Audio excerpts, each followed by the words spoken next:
Let's go.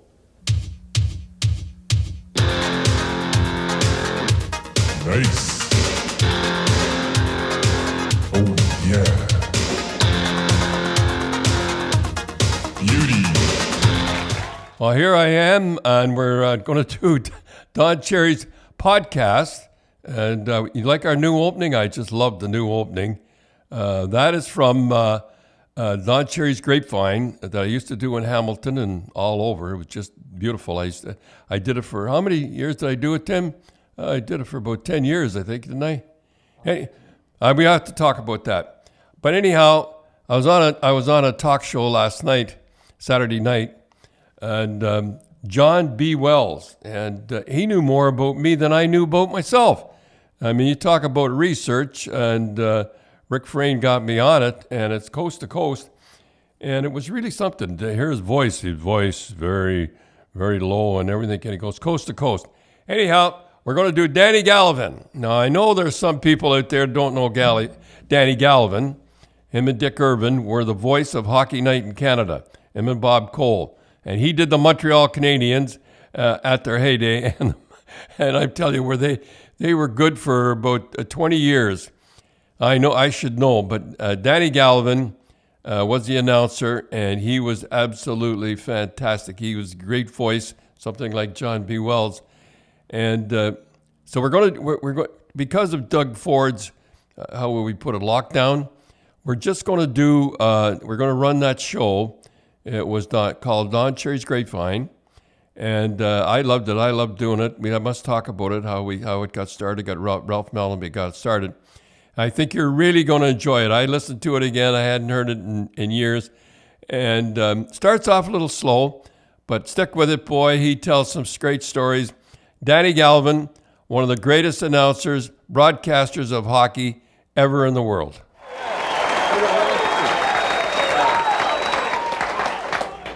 You remember Danny Gallivan? Of course, he's a legend. Isn't he beauty? One of the best. You know, you go to breakfast with Danny. It's the truth. You go to breakfast, you sit down, and people come over. You listen to his voice. You think he's doing a hockey game. He's unbelievable. I remember the very first time I met him. Like I was a minor leaguer, and Danny Gallivan. I mean, Danny Gallivan. I couldn't believe it. It was unbelievable. You know, we got in trouble here in one time with Channel 11. Leafs were doing, you weren't playing, but the Leafs were playing, I forget, Colorado or something, and it was a lousy first period as usual, right? So I said, he asked me, well, what'd you think of that period, Don? And I says, well, I'll tell you, that's the worst period of hockey I've ever seen. And he says, yes, Mr. Cherry, I have to believe that. It was like a hobo's coat, shabby. We got the letter. And I'm telling you, it was unbelievable. He was tough enough selling this game without you guys doing that.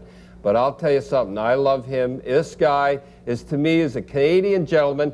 Don't you go away. We're going to come back with one of the greatest guys in the world, Danny Gallivan. Don't you go away. My buddy, Danny Gallivan, what a guy. Thank you, Danny, for coming. Listen, I've got to get in the questions good for you. Everybody said, ask Danny this, ask Danny that, ask that. When did you get in to broadcasting, and where did you start? I got into broadcasting in the spring of 1943. I was just graduated from college, and with a BA, what can you do with a BA? Thank goodness a radio station opened. Well, I never got a BA myself, tell you. What's a BA mean? Well, a BA means that you have all kinds of money like you. Oh, yeah. At times. That's true. And it means that you look for a job. Yeah. You had been there for 4 years not doing anything, and then you look for another loaf. Well, how did you get into it? Like what? Well, I got into it because the radio station opened, had very close affiliation with the university, St. Francis Xavier. As a matter of fact, they intended to use the radio station to disseminate the educational program that they have there, adult education. And it was supposed to be non-commercial. We were on the air about a week when you found out by sending educational signals that you couldn't live by that alone. So we had to go commercial. We weren't on the basic network of the CBC that it meant that we had to do all the programming. And so the manager said, well, we got to put something on the air, and you're interested in sport, do the college hockey games, the football games, and the boxing and all that. Boy. And I always loved sport, and that was the opening. And you went on from there. Now, what's the difference when you and Dick, like that was back, like you and Dick were going, what's the difference now than say back about 20 years ago in broadcasting? Well, if you're talking about broadcasting as such, let's take it to the major league level, National Hockey League, when you bring Dick in. I would say the big difference is the entourage, the number of people you have with you. When I started, first of all, you went on the air, say at 8 o'clock, and there was no one there to help you. I always used to be a disaster in giving commercial breaks, and I had to do them myself and miss most of them. But then after a few years, and I'll tell you how the Color Man started. You'd be interested in this. In 1957, the Canadians had wrapped up their series, and I was asked to go down to Boston to do a New York Rangers Boston game. And I was up there on the catwalk or whatever it is there, beautiful spot from which to broadcast a game in Boston. And Frank Selke Jr. came along as sort of a producer of some sort. But I was doing the talking, giving the cues and everything, and there was a wild pile up in front of the net, and the puck got caught up in somebody's paraphernalia. We couldn't find it. Did you start that paraphernalia? Well, I don't know if I did or not. Yeah. But anyway, I said, there's no puck. I said, Frank, just like that, Frank, we got to get the puck. They didn't have buckets of pucks like they have today. Yeah. I said, it's rather essential if we're going to play hockey to have a puck. And Frank came out with some astute observation. And Ted Huff was back in Toronto, and he was listening. And Ted said, you know, that sounded good, another voice.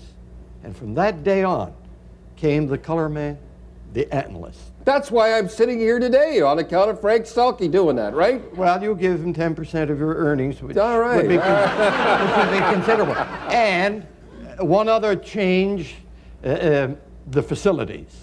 Some of the rinks were absolutely atrocious from which to do hockey games. I remember in '53, my first year, doing a series between Chicago and Montreal. And Canadians were down in the series 3-2, and Rick was talking about the crowd in Chicago. And we did the game from the organ loft down the end. Oh, yeah, yeah. And it was a big night for Montreal because I would say perhaps the greatest shakeup in the history of the Stanley Cup, even greater than the drilling benching in '42. Dick Irvin decided to bench 4 of his regulars. He brought up Eddie Mazer, Callum McKay, Lauren Davis, and a guy that was wearing a toque, Jacques Plante. And Jacques came in that night and he shut out Chicago. But I remember the first goal. Jeffrey on, I lost him at center ice. He went into the smoke. Oh, yeah. I couldn't see the other end of the rink. And the only reason why I knew there was a goal, the red light came through the smoke. Oh, yeah. So the facilities were just, gosh, awful. You could get away with a lot more on radio than you could on Well, television. yes, because who could tell whether if you said lock?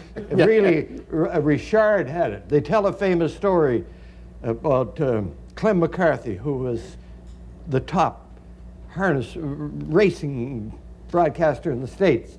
And there was great competition between him and Bill Stern. Bill Stern was doing football on radio, and Clem McCarthy was doing on television one time, and he called the wrong horse. Oh, jeez. Yeah. And Stern was very critical of him.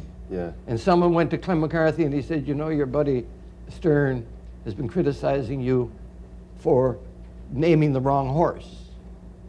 Well, he said, there's no problem. Stern does his on radio. You know, if you lateral to Bertelli and O'Grady picks it up, you could change it, then everybody knows. Yeah. But he said, how in the hell do you lateral a horse? Yeah, I'll tell you, television, they've got that eye on you like that. Yeah. Now, where are you living, and what are you doing now? A lot of people... Well, I'm still living in Montreal. Yeah. Let me see, I came in '52. My golly, 37 years. I'm doing a fair amount of work on the banquet circuit. From Olsen's? Well, the first 2 years I retired, I stayed on with Hockey Night in Canada to do that type of work. And I indicated I'd be willing to do 20. I did 35 the first year and 33 the next, and then I decided I'd go on my own so that I could dictate and do fewer. But I enjoy freeloading, so do you. Yeah, but it's tough. I won't do ever, I'll tell you. In the States, they call it the chicken circuit with roast beef here. Everything's roast beef. Well, it's very difficult. You're in such demand. That's true. You know, it was a coup for me to be able to go to the people in Halifax at the golf tournament and said, Don Cherry will be our guest speaker. I was great, too, wasn't I? You were outstanding. Listen. It's, I shouldn't take lightly of this, but it's wonderful. They found the gene now that causes the cystic fibrosis. Yeah. That came just after our tournament. Yeah, yeah. Oh, I tell you, you couldn't have got any more buddy in there with a shoehorn. It was something. And then all the people coming up and looking for your autograph. Yeah, that was great. Boy, it was hot in there, though, Danny. I was really sweating. Oh, well. But I put lots of liquid back in after, and we had a lot of fun. Now, you know the thing that I used to really love. I go to the games now, and we got to be there at 2 o'clock. Mm-hmm. Don Wallace is out here. Don Wallace is a good friend of mine, was the head of Hockey Night Canada. Got to be down there at 3 o'clock all the time, eh? Mm-hmm. And by the time the game comes, I used to be half asleep. You used to come in just before the game, fresh, ready to go. I almost lost. I'm sure that I came close to being fired a number of times because I insisted on not coming to the ring. Because what was there for me to do at that meeting? They couldn't tell me who was going to pass to whom for the hockey game. It's all right for Dick and you fellas to go there. You've got things to do, interviews to do. I didn't know what was going on either. And I would say, look, psychologically, I'm licked by game time. And so I wouldn't come down, and Rene did the same thing, and I think I was right. Obviously, I was right because I wasn't fired. I quit. Yeah. You know, I remember you standing there. You used to have that beautiful, you just looked a beautiful cigarette holder. Yeah. The hair was back and everything. And here we are all waked out. Yeah. And he'd come in and he'd stand up there and just go over the players. You were fresh and ready to go. Yeah. Now, when did you come up with Spinorama and cannonading? I don't say that right. I guess. Well, you do it well, better than I did. Spinorama, I remember in 66, 67. That's when the National Hockey League expanded. Mm-hmm. And I take issue with Kevin and with you about this expansion. We'll get into that later. Yeah. They were too ambitious in their expansion in 1967. They brought in 6 teams, too many, with the result that the Canadians were a powerhouse then, as they had been so often. You know that. So keeps bringing that up all the time, folks. He never. I remember in the fall of 67, Minnesota coming up in for their first game. And their objective was to keep the score down. What happened? They were shooting the puck down the ice in the first period. Well, you like that icing. Oh, I love that icing. And I remember Toe Blake said after, that was without doubt the worst hockey game he had ever seen. So I was having difficulty. I found it boring saying the same thing over and over. And if I felt boring, I'd say to myself, I'd never say it publicly, but I'd say to myself, how boring it must be for the people home watching it. And I remember a couple of weeks later going to Oakland. The Oakland Seals. Oh, yeah. To do that game. And I walked down the street, and in those days everything was Rama. Bolorama, everything was Rama. So I remember the first rush was made on Savard's side. And he had that habit of stopping and spinning around. And in my mind, I was thinking that afternoon if I could work in some of that. And I called it Spinorama. Then when I came back, I looked for a little alliteration, and Savard starts with an S, so I called it a Savardian Spinorama. Yeah. It made it sound like a hell of a play, but there was nothing to it. But cannonading, I didn't, that wasn't by design, that was by accident. Right. Canadians were on the power play down the south end. I visualize it as if it were yesterday. And they had Beliveau at center, Rocket right wing, Moore left wing, Harvey on the left point, and Boom Boom on the right point. Geez, that's pretty good power play. Heck of a power play. So anyway, there was, as we call a false start. So I had a few extra seconds. You give a broadcaster a few extra seconds, he starts to think something's going to happen. Yeah. And I visualized Belleville getting that puck back to Geoffrion, and Geoffrion had a great. Every hockey player today, I'd say every hockey player, shoots the puck harder than Geoffrion did. Yeah. But in those days, Ricky Vive. I put it right through you. But you had even Gordy had a good shot in those days. Bobby Holland. Yeah. But Boom Boom had the big boom boom Yeah. shot, and I visualized that coming back, and by golly, didn't Belleville get it right back in his stick? And I visualized that going off his stick just like a cannon, and that's what it did. And I said cannonading shot. I knew right away there was no such word, and I made a mistake. And I felt badly that night for 3 or 4 days. Yeah. Until 4 days later, I got a letter from some pseudo-English professor from some college. And he said, "How dare you? There is no such word." Oh, that annoyed me. I wrote back, I said, "How dare you? There is now."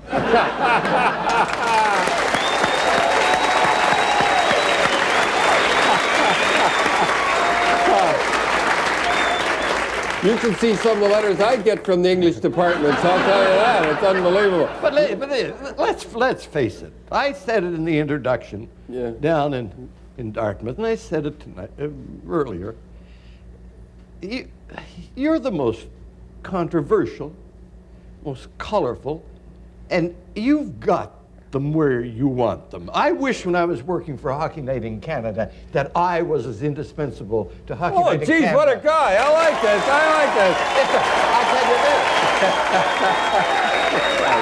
I was on an open line program not long ago, and often they ask about Don Cherry. And one fella made the remark. He said, you know, he's the best part of the show at times when the hockey game is dull. We stay there till the bitter end to hear what Cherry is going to say. We do not agree with him, but he's honest. You're honest, eh? Yeah, I don't know. Sometimes I'm honest. Now listen, I'm always asked, ask Daddy, what is All-Star game? If you ever get him on, now what's your All-Star? Start just the six guys. Well, no, it isn't so difficult. I'm going to have duplication in a few positions, if you don't mind. All right. Terry Sawchuk would be my goaltender. Okay. Yeah. Beauty. Doug Harvey and Orr. Oh. Well, Yeah. no question there. On left wing, Bobby Hull. Yeah. Kill you with that shot. And I'm going to have duplication at center. Gretzky and Belleville. Now, don't call me a homer. Belleville was a great I like Belleville. He's a good guy. And I cannot pick Gordie Howe and leave Rocket Richard off, and I cannot pick Rocket Richard and leave Gordie Howe off, so I pick both of them. Right. Imagine the great, I leave off a guy like Bossy. So you know how difficult it is. But you asked me for All right, that's good. Now, the Rockets got to be the most exciting hockey player. No question about it. I was singularly lucky to get the job in Montreal, to be in the right place at the right time, but to come when the Rocket was in his heyday. And you had to be a pretty dumb broadcaster not to make the game sound exciting when he was there. You know, he knew one thing, and he knew it well. And he had dedication and love that many hockey players today could copy. Go down and put that puck in the net, and that backhand from the wrong wing. And you know what? His ability to come through in the clutch. Look at the record books. He's got 6 overtime goals, the playoffs. In 1951, Detroit finished 27 points ahead of them. And they went into Detroit for 2 games. Both went into second and third overtimes. He scored the winning goal in each of the games. And I remember one night, Boston was playing, Boston again, in the playoff game. Same old story. In 57. Boston, Canadians had the game won for all intents and purposes. But Jacques Plante, who wasn't worked too hard that night, Jacques was worried about how he would come out and bow to the people. Yeah. And Horvat came to center and got clear of the puck. And Jacques was caught in between. He went, we're on this side, he came out the other side. Yeah. And Horvat followed up and put it in. In those days, we didn't have provision for overtime. We had nobody lined up, but there was always one man was available, Frank Selke Sr. And he made a name for himself that night on television. Tom Foley said, Mr. Selke, we're overtime. We have nobody. Would you come on? Again, he said, now? He came on. He looked right into the camera. Tom said to him, Tom, Mr. Foley, you must be Mr. Selke, you must be terribly disappointed. Yes, he said. We had the game won. A stupid play. Didn't mention Plant by name. But he said, I'll tell you this much, Tom. I have a man who will be out on that ice in the overtime who has never let me down the clutch. 2:38 into the overtime, rocket. Put it in the net. Put her in the net. The same thing has happened. This may have made you, as a matter of fact. Who? You. Remember we did a game one night the Islanders were playing? Oh, yeah. The Islanders had all kinds of difficulty penetrating. They weren't getting in front of the net. And just before we cut for a commercial, Don said on the air, he said, the only way they're going to do it is to get Big Gillies in there in front of the net. We had just got back on the air. Puck went in off Gillies. Yeah, right in the corner. That was one of the best calls. Yeah, and I said, don't forget, Danny, tell him I said it. Tell him I said it. You're great, Danny. Rocket's great. I'm great. We're going over the bar with a guy I love, Danny Gallivan. Put it in, Danny. Go on. Yeah, I'd like to thank our sponsor, Spread CA, First Nations owned by online casino and sports, and all for they're Canadians too. I like it's for Canada. Now they have some great incentives. Everybody likes to if you're going to bet, and if you see a game, I don't care who it is. If you got the money on the line, you really feel good. Now they have some great things. You sign up now, you enter in promo, and the word is grapes. I must tell how I got that name, grapes, sometime. And they will match your deposit of 100% up to $500. That's pretty good. I mean, if you're going to bet, it sounds pretty good to me. 15 free spins on the big wheel, and you get some big dough, and $25 for free sports bet. That to start with. And Spread CA, I think it should be in the Canadian, and I like the money. It's staying in Canada anyhow. I'm not knocking the rest of them, but the rest of them are usually American. So don't forget, Spread CA, First Nations own online casino and sports bet for Canadians. All right? All right, we're going back to Danny Gallivan now. Now listen, they're going to tear down the forum. Hey, what's going on here? Well, it's strictly a question of business. I would think with the inflationary trend in hockey, all the money guys like Kevin and Rick are getting. The Canadians, I suppose Ron Corey is saying, look, the place is too small and they cannot add seats. So they want a place with about 20,000. Now, those who are nostalgic, who have the idea of tradition uppermost in their minds, those who are sentimental, those of us who are older, we regret that. But I don't see anything wrong with it. You know, the ghosts of the forum will always be there. The Morenzas, the Rocket, and the Bellevos, and the Lafleurs, and the Drydens, and the Jeffreyans. It'll always be there. But it's going to take some getting used to for the older people. But I think it's good business. Well, I suppose they're even talking, Harold's even talking about it. Now, I'm going to ask you the question. I'm going out on the limb here. These Montreal guys, you got to be careful. Who's the best hockey player you've ever seen? Well, here again, I don't want to give the impression I'm hedging, even though perhaps I am. Up until a few years ago, unquestionably, Bobby Orr. All right, let's see. Just a second. Oh, excuse Bobby me. Orr. But I have got to put Wayne Gretzky right alongside Bobby Orr as the two greatest hockey players I have ever seen. 5 years from now, if you invite me back, it could be, from what he has shown, that I will have to say Mario Lemieux. All right, put her there. You'll be back in 5 years. We'll have you back before then, Daddy. And thanks for joining us. I'll tell you, don't you love it? See you, Kev. Okay, Blow, take us home. I'd like to talk about Mark Hoven. 28 years on the OPP. Must be tough on his family. Every time a police officer or a firefighter leaves the house, you never know if he's coming back. They're the greatest guys in the world. I'd like to give my condolences to Leanne, son Nathan, Laura, Sarah, and Elena. He was devoted, I'm getting a little carried away here, but he was devoted to his church. He was a pillar of the community too. And it just seems so bad. I don't know the words to say it. It just breaks your heart when you hear a beautiful picture and the son of him. 28 years, killed in the line of duty, Mark Hoven.